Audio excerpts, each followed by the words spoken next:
আজ পবিত্র ঈদুল আজহা, এই দিনটি আমাদের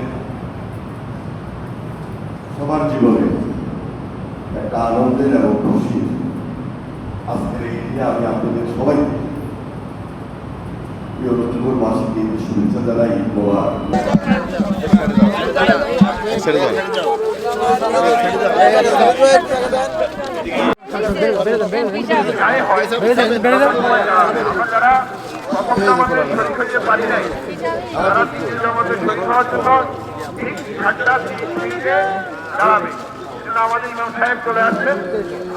বিসমিল্লাহির রহমানির রহিম। পবিত্র ঈদুল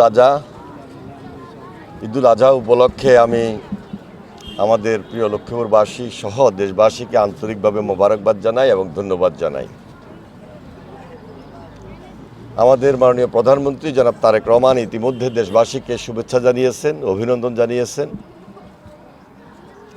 আজ এই পবিত্র ঈদের দিন আমাদের সবার জন্য খুশির দিন, আনন্দের দিন। ত্যাগের মহিমায় আমরা যেন এই মহিমান্বিত জীবনটাকে ধারণ করে সবাই সুখে শান্তিতে সৌহার্দ্যপূর্ণ পরিবেশে এই দেশে বসবাস করতে পারি, এটাই হোক আজকে আমাদের এই দিনের প্রতিপাদ্য। আমি সবাইকে আন্তরিকভাবে মোবারকবাদ জানাচ্ছি, ধন্যবাদ জানাচ্ছি। আসসালামু আলাইকুম ওয়া রাহমাতুল্লাহি ওয়া বারাকাতুহু।